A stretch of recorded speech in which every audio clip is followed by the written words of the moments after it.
they talk about AI, they say it will set us free. Less drudgery, more creativity, a future built on code and possibility.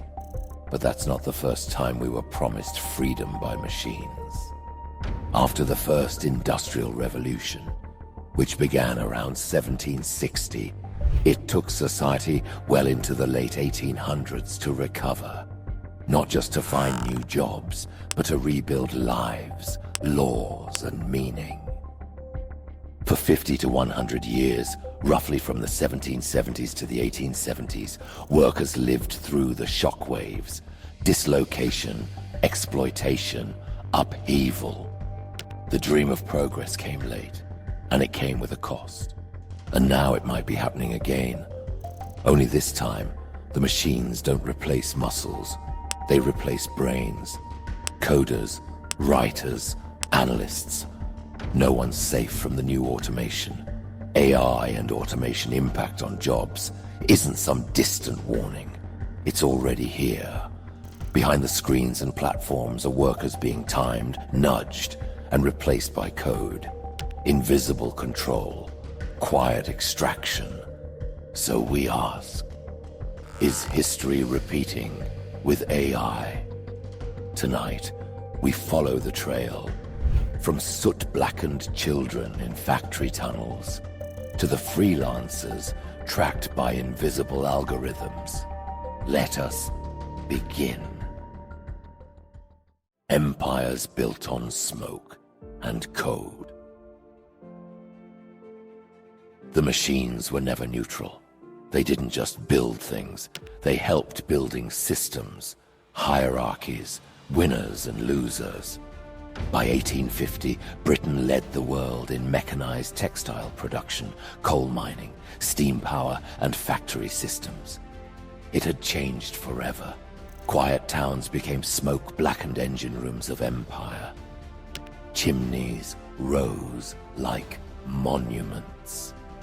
Inside, workers traded daylight for factory bells, and their childhoods for quotas. As historian E.P. Thompson put it, working conditions during the Industrial Revolution weren't an accident. They were the plan. Time became a commodity. Labor became a number. Fast forward to now. Factories have moved to servers. Coal's been replaced by data. But the logic, still intact. Today's platforms preach efficiency, disruption, freedom, but behind the dashboards are workers managed by code, rated by algorithms, discarded by design.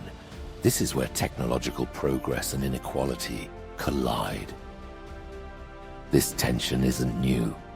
In the early 1800s, a group of skilled textile workers in England, later called the Luddites, faced a similar rupture. As factory owners introduced mechanized looms, entire livelihoods vanished overnight. Their response was not blind rage, but a cry for dignity. They destroyed the machines, not because they hated technology, but because it was being used to extract more and give less, to replace people without replacing their worth. The Luddites smashed looms not out of ignorance, but because they saw the future clearly, a future without them in it. Now, it's not weavers, it's copywriters, analysts, teachers, and next, who knows? Artificial intelligence disruption versus industrial revolution isn't theory, it's déjà vu. Now it's worse. There is no way to destroy anything. It's all in the cloud. Economic historian Robert Allen warned us. Machines increase output, yes, but they also reshape who has value. So we ask, when machines can think, what's left for us to do, and who decides? Next, we look at what really kills jobs, and why blaming machines might miss the point. The problem isn't what we've built, it's who it's built for. By the way, we're building a space for the stories that history repeats, but rarely admits. So if you believe these truths deserve to be seen, heard, and remembered, Subscribe to our channel. Let's continue. Disruption or progress? The Industrial Revolution tore the world open, but not all wounds stayed open, at least not in the long term. What were the most significant inventions? The steam engine displaced thousands of miners and craftsmen, but it also powered trains, lifted cities, and unlocked energy that carried us into the modern age.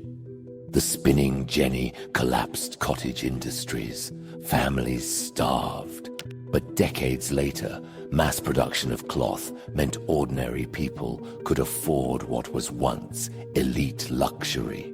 Railways disrupted entire economies, but they also connected ideas, cultures, and people like never before.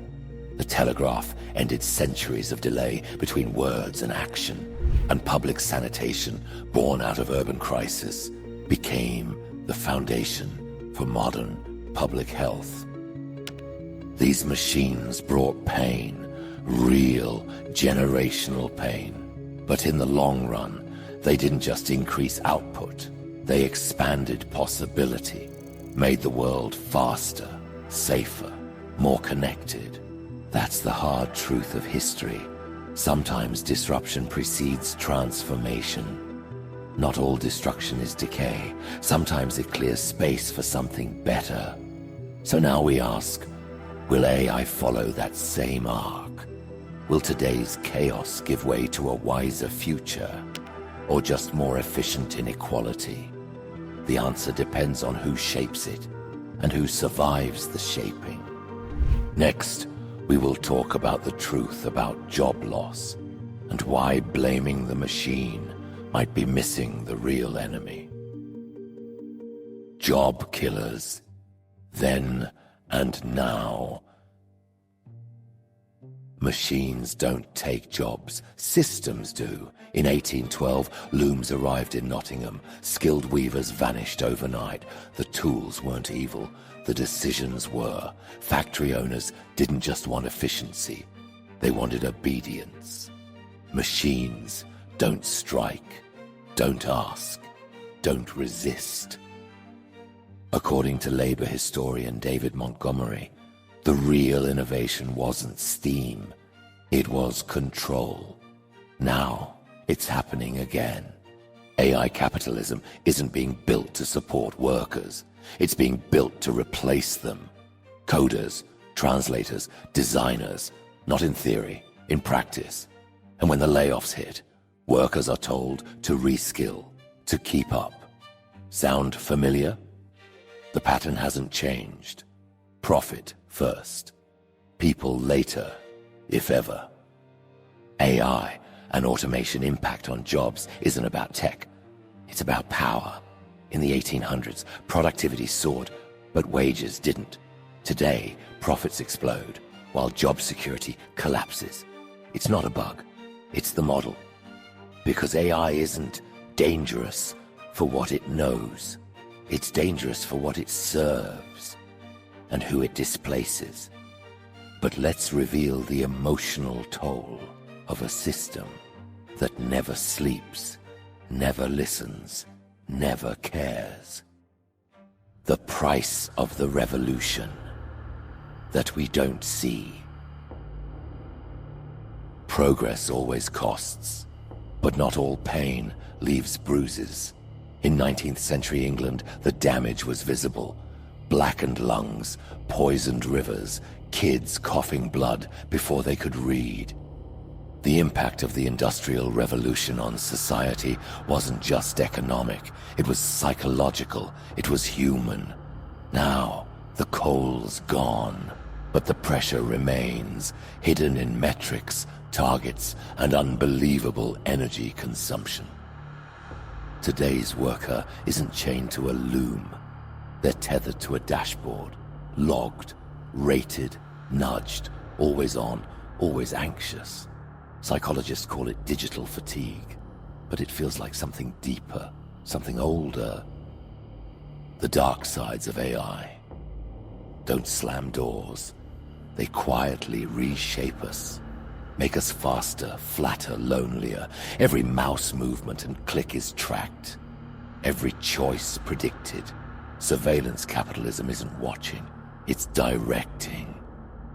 And those decisions made by machines, who gets hired, who gets approved, who gets erased. These aren't glitches, they're policy, written in code.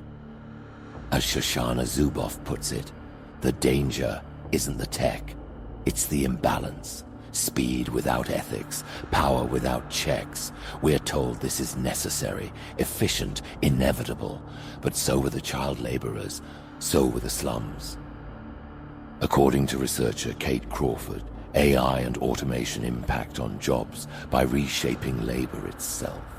You're no longer a worker, you're data. Back then, slowing the loom meant punishment. Now, slowing your pace means lower ratings, less visibility, fewer gigs. Working conditions during the Industrial Revolution were harsh, but visible. Today's are quiet, seamless, psychological. And that's the danger. When control becomes ambient, we stop noticing. When the chain is digital, we stop believing we're wearing one. Now, let's take aim at the promise itself. The myth that this revolution will be different. But what if it's just the same machine with a better user interface? The lie of better this time. Every revolution says, this time it's different. In the 1800s, they called steam a miracle, said it would end hunger, civilize the poor, uplift all. It did, but it took roughly 100 years for society to fully absorb and recover from the job disruptions caused by the Industrial Revolution. And that recovery was neither smooth nor evenly shared. In the early phase, from the late 1700s to the mid-1800s, entire classes of skilled artisans, like handloom weavers, were wiped out almost overnight. Wages stagnated or declined, while factories demanded longer hours under harsher conditions. The promise of progress came at the cost of livelihoods, stability, and dignity for millions. The mid-1800s to 1870s saw the rise of new industries, railways, steel, and chemicals, which slowly began to generate new kinds of work. But these jobs often required different skills, and they didn't erase the urban poverty and labor exploitation that had taken root. True transformation didn't arrive until the late 19th century, when public education, workers' rights, and safety regulations began to take hold. That progress wasn't inevitable. It came only after decades of protest, union organizing, and political reform forced the system to acknowledge the human cost of unchecked disruption. According to historian Robert C. Allen, how the Industrial Revolution changed the world had little to do with fairness. Slums grew. A few got rich, millions got used. Now we hear it again. AI will change society. It'll democratize, personalize, optimize. But look closer, and the old pattern snaps into view. Centralized power, extracted value, unequal gains. Is this time going to be different? Will we need to wait 100 years for the fruits of the AI revolution to outweigh the costs? Is AI the new industrial revolution, or just the same script in cleaner code? We don't talk about what progress erased, the lost trades, the crushed protests, the silenced voices. We just call it innovation. And now, AI capitalism is scaling the erasure, not just of labor, but of identity. Writing, art, thought, repackaged, sold back to us. This isn't just about what AI can do. It's about who decides why. We're told to adapt, to upskill, to stay useful, as if this system was ever built to keep us in it. But progress isn't neutral. It serves whoever shapes it. And unless we reshape it ourselves, this revolution will leave behind the same people, just faster. Coming up, we meet the first ones who saw it coming and dared to fight it, the rebels history tried to shame, and the eerie reason their warnings now sound like headlines. The ghosts we laughed at. They called them fools, anti-progress, backwards. The Luddites smashed machines in the 1800s, not because they feared technology, but because they saw what it brought. Hunger, lost work, vanishing dignity. They weren't fighting the future. They were fighting being erased by it. And now, even the people building AI are sounding the alarm. In 2023, CEOs and researchers warned of risks. Job displacement, mass surveillance, manipulated truth, not science fiction, real threats. The machines haven't just moved into factories, they've moved into minds, into morals, into meaning. What the steam power revolution did to cities, AI is doing to reality.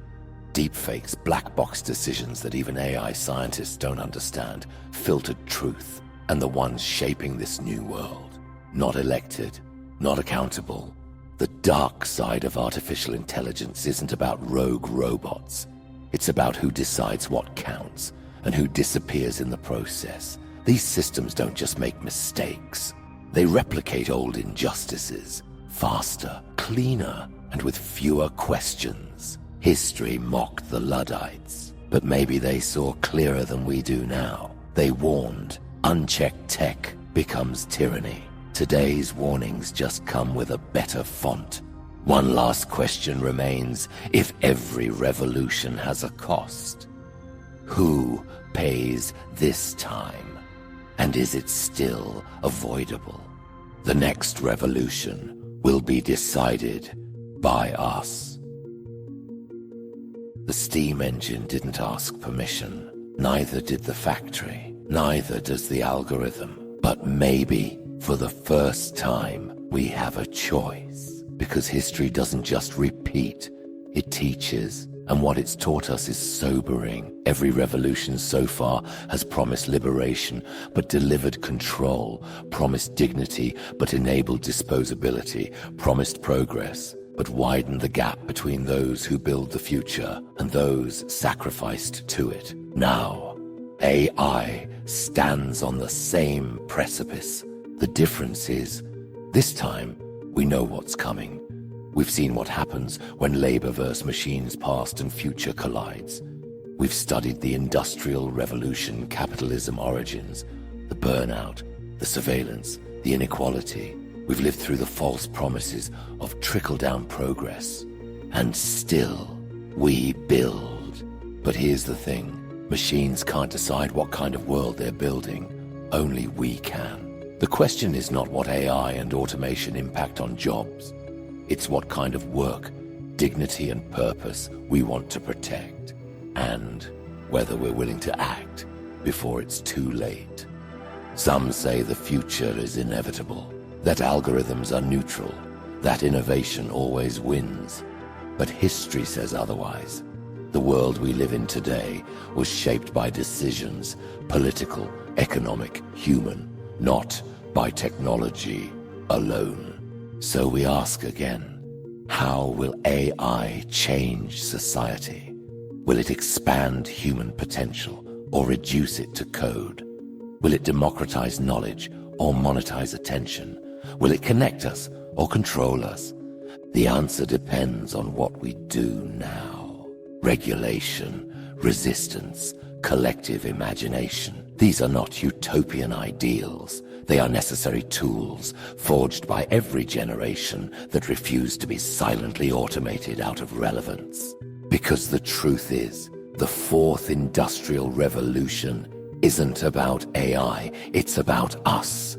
And if this story felt like more than just history repeating, if it felt orchestrated, you're not wrong to wonder. This isn't the first time systems have treated people like test subjects in the name of progress. In another video, we uncover how governments used real people to experiment with control, memory, and obedience under the codename MK Ultra. What began in labs didn't stay there, and some say it never really ended.